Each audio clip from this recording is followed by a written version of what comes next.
Welcome on in here, a little hump day edition of First Pitch Live. We got some day game baseball going on as we're live here on the air with you. And we got a nice 8-game slate here for the evening games and some early afternoon games as well that we'll be breaking down. We got best bets and big game breakdowns coming your way with Brian Leonard and Steve Merrill. And all along the way, we'll be answering your questions in the chat. Already have some folks lining up to ask about today's card, which we will be getting into here. Hey, while you're joining us, if you're not yet, make sure you hit that subscribe button so you never miss when we go live, whether it be on our vertical shorts feed that we have over at YouTube Shorts or on your desktop right here on the old YouTube standard. We got a poll question up for you talking about which team is most likely to sweep today. We'll be getting into that as throughout the show, but answer the poll question. We'll be sharing your answers throughout the show. But let's get right into it. Brian Leonard joining me here at the top. Brian, I see you're wearing the orange, so you must be betting on the Orioles today, right? Oh, no, I see the little elf on your shirt. It's a Cleveland shirt. Should have known that one. But the O's did get it done yesterday, man, as long as it wasn't you're looking at a first inning play. After the first inning, 7-1, bats finally came alive for that O's team that really had been searching for an offensive explosion like that. You think that explosion maybe peters out, or is that going to translate to back-to-back home losses for the Sox here today? How are you betting it, man? And welcome in. Thank you. Yeah, if you remember my videos before the season started, my top American League team to go over was the Baltimore Orioles, and I still feel that way about them. Jackson Holiday. It's Jackson Holiday Day for Baltimore. Obviously, Matt Holliday's son, and they sent him down earlier, and a lot of people wondering what was going on. They gave some of the veteran guys a chance, but they just haven't played as well. So now Jackson Holiday will be making his debut. Don't know if he plays today. Haven't seen the lineup since the night game, but I would expect him to be in there. But they've got to worry about a little bit of rain and a little bit of cold here in Boston. 22% chance of rain, 54 degrees tonight in Boston. So we are going to have possible delays in this one, but it'll be a long day. And but they've got to get this game in, and we're going to take a look at this game, Baltimore and Boston. Baltimore has a clear lesser starter on the mound in this one. Cole Irvin. When looking at a StatCast page, we see a lot of blue, and that's not good. Hard hit rate of 57.9%, expected slugging of 680. And only a 12.5 strikeout percentage. That's compared to Cutter Crawford, who's been terrific. Those same categories, he has a hard hit rate of 26.9%, which is 31% less than Irvin. An expected slugging percentage of 210, which is 470 better than Irvin, along with a 28.6 strikeout rate. Now, we like this Baltimore team. As I mentioned, I think they're going to be the team to beat in the American League. But the value in this one seems to be on the Red Sox, a team who looks a lot better now than they did coming into the season. There was a lot of criticism for Boston, especially in the pitching staff. And they've done nothing bad from a pitching standpoint. The pitching coach has been terrific. What I like about Boston, I've said this for years, if everybody who makes it to the major leagues can hit a fastball, why is your predominant pitch a fastball? Boston's pitching coach has got them throwing more off-speed pitches. League as a whole is down on the fastball this year, and it's a smart thing. So Boston's the first to be able to do this, and they're doing it with success. There's value here with the Red Sox here, although I don't think they're the team that Baltimore is. In this game with this starting lineup, I like Boston in this price range. I just think it's a pretty good bet. Our man Have Cash hopping in the chat saying, I'm with you. I'm looking towards Boston and showing value there. We also have a question here, or I guess more of a statement from our man Eric DeLong, as he's saying Indians get it done today. And of course, he is referring to the Guardians. You're wearing the Cleveland shirt, so that's where we have to go, Bri. Any thoughts there in the Cleveland White Sox game? Looks like Bibby going to be on the mound for your Cleveland side. He thinks the Guardians may be the side here. What's your thoughts in that one? Yeah, Tyler Beebe, he hasn't been quite as dominant as he was when he came up last year. He really took everybody by surprise. He wasn't one of the top minor leaguers for Cleveland, but he's really come out and pitched well. Eric Fetty going for the White Sox, and Eric Fetty was a retread. He played offshore. I believe he was in Korea. I could be wrong, but I believe he's in Korea. And he came back to the White Sox having a good year. Well, we've seen a lot of guys pitch well in Korea for 1 year, and then they come to the States and they don't have that same success. And the Lions basically telling you what the team is that's going to win, and that's Cleveland. They're about a 250 favorite here. I was really surprised the White Sox hit so well yesterday against Logan Allen. Logan Allen had been pitching pretty well, a little bit over his ability so far. But if I had to play this, I'd play Cleveland. The White Sox have already lost their top two hitters, and yesterday their third baseman went out. So I joke when I see the bottom of this White Sox lineup, the 6 through the 9 batters, and I can't think of another team who has such weak hitters in this lineup. They've got a guy who hits basically 10 home runs. They've got him batting fifth right now. This is a team in Chicago. I don't expect to score many runs in this game, although I didn't expect that yesterday either. I like Cleveland, but I don't want to lay the 240. Maybe play the White Sox under in team total in this one to be the way to go. That's at least the only way I would look at it in this one. Yeah.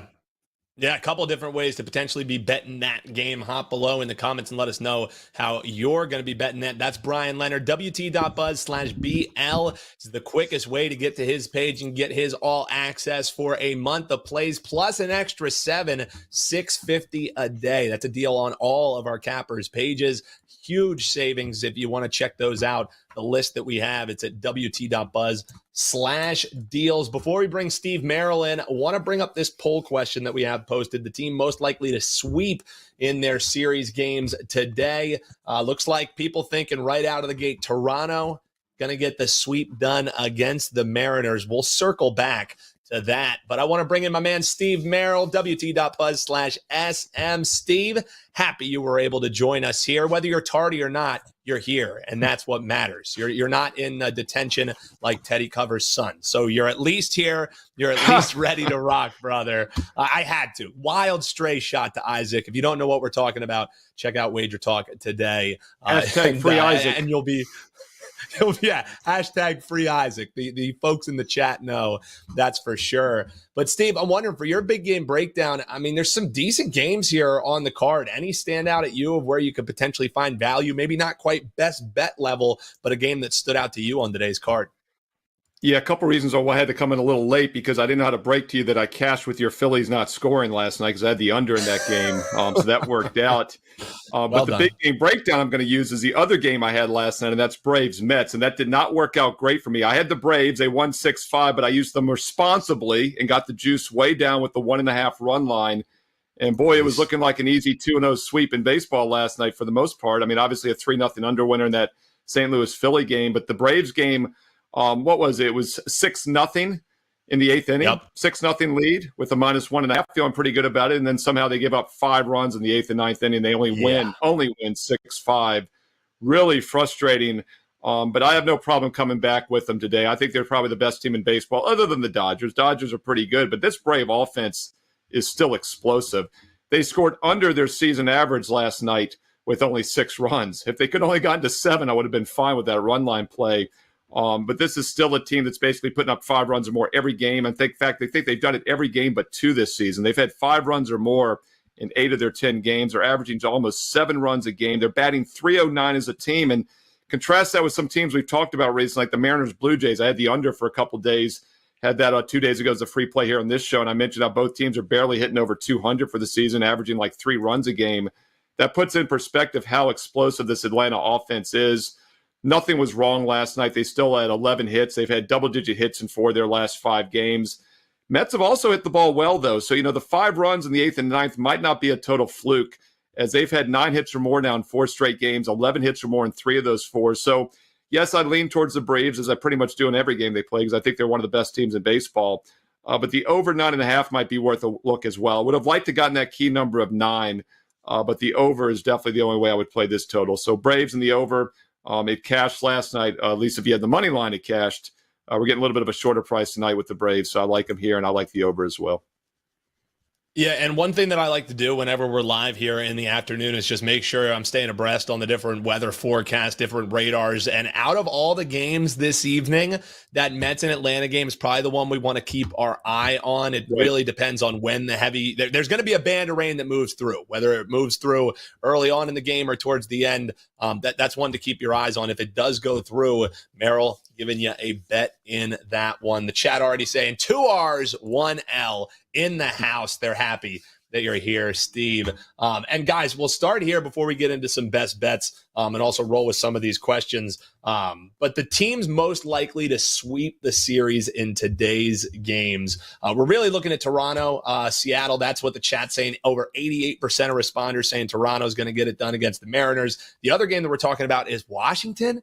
We're asking if Washington's going to sweep the Giants. Man, the Eclipse really did do some numbers on some baseball. What's happening on the diamond this weekend? Steve, always prepared. Future so bright. Got to wear those shades. Brian, any thought? Said Eclipse. I had to put them on. I got scared.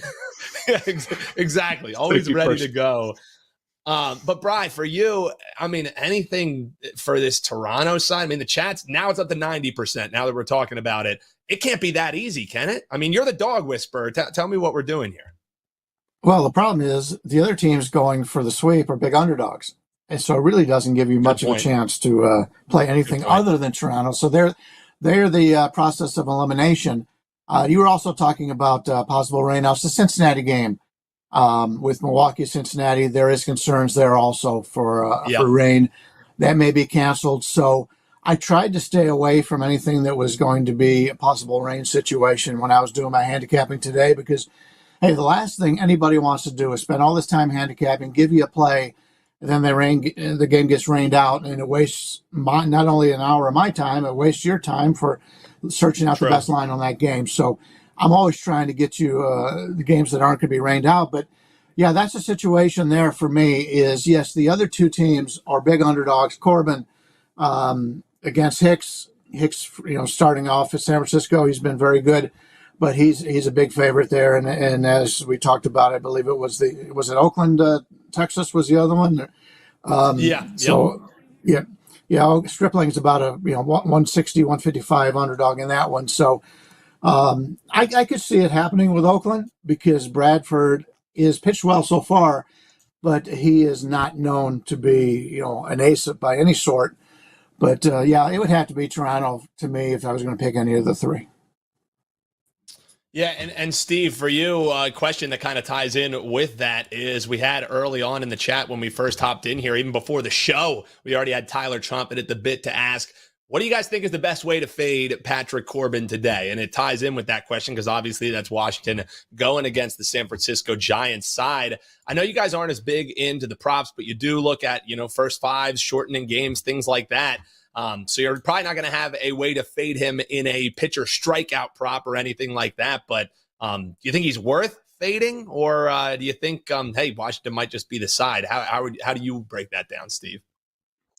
Well, one thing I like to look at is offensive momentum. And the Nationals, although they've won 3 straight, they still had 8 hits or less in 2 of those 3 games. They've scored 3 runs and 5 runs in 2 of the wins.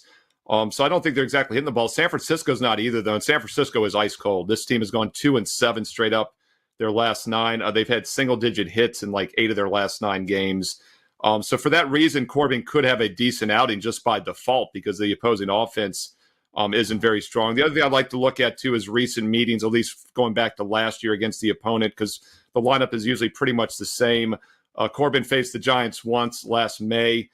Mediocre outing, 2 earned runs in 6 innings, 3 strikeouts, no walks. So I would kind of rate him as an average pitcher right now today, but the Giants' offense is ice cold.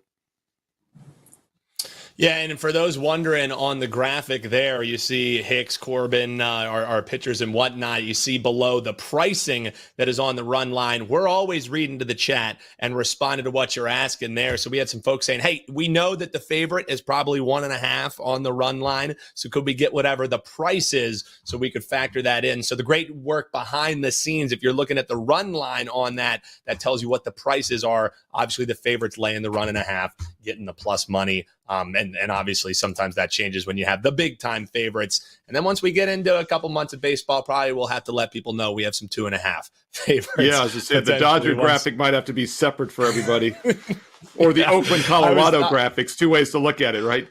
Yeah, I was thinking the exact same thing when we saw that in the chat. I was like, well, just wait, because we will have some 2-bill favorites. So just hang around. That'd be a good poll question, Dan. Sure. Who will be the first team to be a 2.5-run favorite? I mean, it depends on the schedule, but the Braves, like I just said, with that explosive offense, are going to be in the running as well. Yeah, and so much of it is matchup based too. So that's fair. Hop below in the comments. Who's going to be our first 2.5-run favorite on the run line? Good question there from Steve in the chat. So guys, I say we roll on over here. We already talked about a couple of these games. If you want us to bring up any of these other sides, let us know. Just hop right there into the comments. We do have games that we have already isolated as some best bets. And why don't we grab Bryan's here as we're rolling on? We haven't talked about this one yet. Lugo and Argaretti on the mounds in Houston taking on Kansas City. 10 innings last night. Took 10 innings for the home dog to cash. We going back to the well here, Bryan, and do you think it's going to take that long, or do we get a normal regulation game here? Houston, Kansas City, how are you betting it? Yeah, you mentioned Spencer Argaretti. He's making his MLB debut tonight for the Astros, and he is their number 1 pitching prospect, but I believe he's the number 4 prospect overall. But has been called up early because of all the Astros starter injuries. He owns a 4.37 career minor league ERA, 1.33 WHIP, but keep in mind, those last 17 starts were for Sugar Land in the PCL, traditionally high-scoring league, with altitude being favorable for hitting.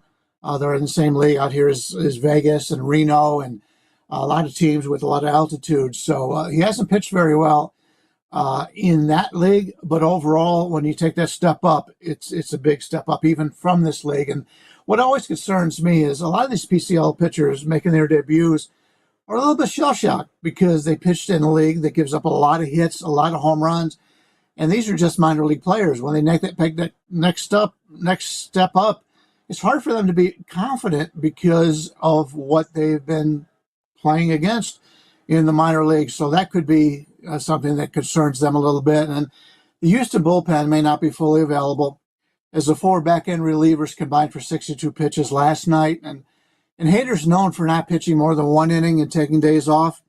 He pitched last night, and he also pitched on Tuesday. So it may be a point where Hader's not available for Houston tonight. Seth Lugo, I really like him moving over to Kansas City. This is a really good ballpark for him. He's had problems with the long ball in his career, surpassing 9% barrel rates twice since 2016. But this is a perfect park for his arsenal. His home runs are hard to come by in this stadium. He faced the Twins and the White Sox on the road. Didn't permit a homer in 12 innings, so he's done pretty well there. White Sox is a pretty good hitter's ballpark. The Twins, more pitching favorable, I believe. But now in more of a pitcher's park, we expect him to thrive here. James McArthur, who is their closer right now, likely won't be available tonight. He threw a lot of pitches yesterday, and but they do have a stronger bullpen this year than they did a year ago. A lot of people talked about the changes they made in the starting rotation, but the bullpen is much improved too. I like the Kansas City side here. I expect Argaretti to struggle a little bit, so I give Seth Lugo a pretty sizable edge in the pitching department. And from the bullpen side, I like the Kansas City side also. Obviously, Houston's a good hitting team, but Kansas City in this price range, and this is a team playing with a lot of confidence right now. I'll take Kansas City in this one. Yeah, so when Bryan Leonard's talking dogs, you best listen. You can check out his MLB card over at wt.buzz/BL. And for what it's worth, market agreeing as far as the sharp money in this one, because we had a plus 115 price on openers here. Consensus, there still is some plus 105s out there, but pretty much consensus, you're looking at even money across the board here for Kansas City to get it done at home against the Astros. Our man behind the scenes, Robert, probably not loving the sound of that one. Kansas City, the bet for Brian Leonard on the best bet side of things. We do have some other questions that we'll get to here in the chat. But first, let's swing it on back to Steve Merrill, get his best bet. This is a game that we talked to Brian about towards the top, but we didn't talk about the total in the Guardians game today. So, Steve, let folks know what you have uploaded over at WagerTalk.com, and also let them know how we should bet this game this evening. Yeah, thanks, Dan. I know we're talking baseball here, but I want to remind people the NBA is in full swing also, and I'm ranked number 1 this season in the NBA. In fact, I'm ranked number 1 all time with NBA sides, and about 90% of my plays are sides, but I do have a rare total going tonight as part of my NBA 2-pack, so it's a great time to check out the NBA. Yes, you can get the 2-for-1 special tonight. Each game is 25. You get the 2 for 29, but the best value, and many people have been taking advantage of this week, is the rest of the NBA season through the finals the next 2 months for just $188. That's a fantastic offer for my number 1 ranked NBA for the rest of the season, including 2 strong best bets tonight. So check that out right now. Steve Merrill, WagerTalk.com. Let's look at a free play in Major League Baseball in the American League, an early evening game at 6:40 Eastern. And we're going to take the under between Cleveland and the White Sox, under 7.5. Now, this line did open 8, even 8.5 in some spots. So we've seen some sharp money on the under, but we're still getting plenty of value under 7.5 because 7 is the real key number in baseball in this price range. And I think that's where this game will land, is under the total. And it's mainly because the White Sox are perhaps the worst offensive team in baseball. There's some bad offensive teams, but the White Sox are right up there. And not a coincidence they started the season 2-9. You know, you always say, well, they probably have really bad pitching. Their pitching's mediocre. They're holding teams to 4.5 runs a game. It's the offense that's been horrendous. 2 runs a game, a 205 batting average in all 11 games this season. And yes, they did break out for 12 hits and 7 runs, their best offensive showing of the year last night against Cleveland. But I don't think that continues. In fact, back in the second game of the season, after getting shut out 1-0 against the Tigers on only 3 hits, they bounced back and they score 6 runs, 10 hits. And then the very next game, 2 runs, 5 hits, no runs, 3 hits. So look, there's no continuance here. They've had 12 hits in 2 of their last 3 games. With that game a couple games ago, they had 3 runs on 12 hits. They got shut out the next game, 4 hits against Cleveland in game 2. Now, in game 1 against Cleveland. Game 2 last night, they had a good showing, as I mentioned, but I don't think it continues. It's a really bad offensive team. And the Cleveland bullpen has also been lights out. 1.47 ERA and a 0.98 whip. Really the best bullpen in baseball after the first 11 games. They should be able to shut down the White Sox tonight as well. So I like the full game under 7.5, under that key number between Cleveland and Chicago tonight on Wednesday. Under the 7.5. It's funny. We got some folks who are live sweating this Phillies game, and I told them, hey, just wait. The Nola collapse is coming. 4th inning, bottom of the 4th. Nola lets up a little boing boing. So hey, I hate to tell you, I'm not a homer in the sense that I bet on them every time. I'm a homer in the sense that I know this team and their weaknesses. So man, I should have got a prop bet in, but obviously can't live bet while I'm rocking with the boys here on the show. Steve saying, check out the total in that Guardians game, and you can check Steve out over at WagerTalk.com. Guys, before we shut things down here for the day, Daryl Turner was checking in.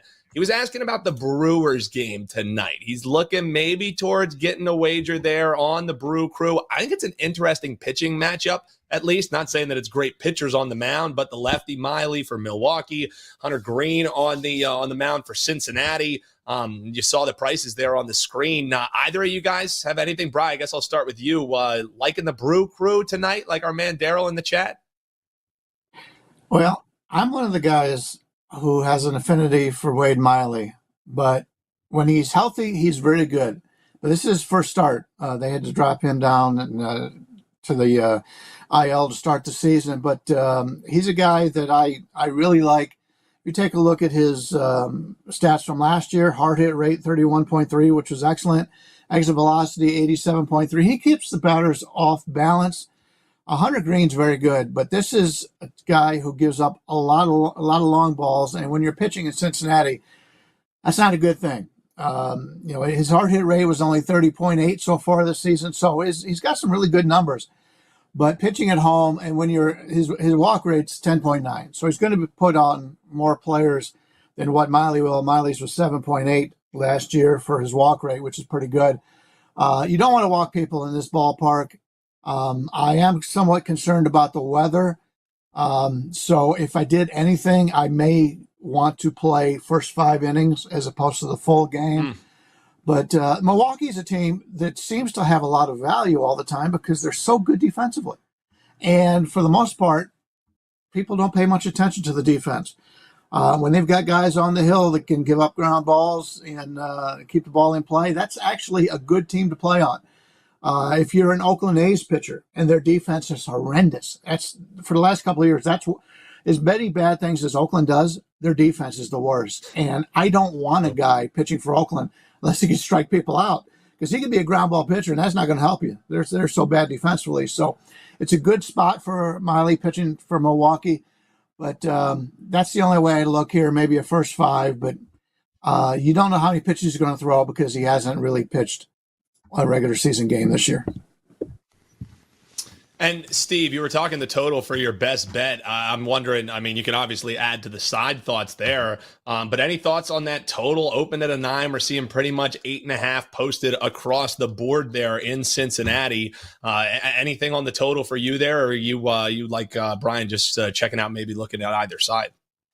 Yeah, no, I think the total is interesting to talk about, Dan, because as you said, it opened on that key number of 9. The money's obviously coming on the under because now it's 8.5 across the board, and that moved off that key number. But what's interesting about that move to the under is that these have been 2 pretty good offensive teams. Milwaukee's averaging almost 6 runs a game. Their games are averaging 10.5 runs on average. And then you look at Cincinnati, they're averaging 5.5 runs, but giving up over 5. Their games are averaging 10.6 runs on average, and they're 8-3 over in their 11 games this year. And Milwaukee, meanwhile, has gone over 5 of their last 6. So 2 high-scoring teams, yet the money came in on the under here. And as Bryan said, it really comes down to if Miley's healthy or not, because if he is healthy, I would be interested in backing him tonight. He closed out September in pretty good current form. In fact, 3 of his final 4 starts last year in September, he gave up 1 earned run or less. And he also had a good outing against Cincinnati the one time he opposed them last season. In July, he held 6 innings, 4 hits, no runs, so 8 strikeouts. So if he's on his A game, he could have a pretty good outing, and maybe that's why we've seen some of that sharp money coming on the under. That's Steve Merrill, Bryan Leonard also with us here. Guys, if you appreciate what they do, just give them a like. That's right. All you got to do, hit that like button. And if you haven't yet, make sure you're subscribed here to the YouTube channel so you always see when we go live. You can also find us on Instagram. We stream live on Twitter as well. And we love taking your questions, whether you're watching us live or on the rewatch. Hitting that like button is a big way to say thanks for all that these guys do. Another great way to say thanks is ride with them. Over a month of plays you can get, saving $150. And why not throw an extra 7 days for free on top of that? 37 days of action under $650 a day. Go to your favorite cappers page, including these great gentlemen, to take advantage of that deal. Gentlemen, that's going to do it for us here. Another edition of First Pitch Rolling Closed. If we didn't cover a game you wanted to hear about on today's show, you can click the links in the description. That's right, solo game videos going up all the time here at WagerTalk TV. We always tell you to subscribe. That's more of a reason than ever. And if you're watching us on the replay, you don't have to go far to tune in here on WagerTalk TV. That's right. You can click the video on your screen right this second, and you can continue getting all the info you need to cash in on all the sports you love. That's what we do here at WagerTalk. Best of luck on this Wednesday evening, and we'll be back with you tomorrow on First Pitch. Best of luck. We'll see you then.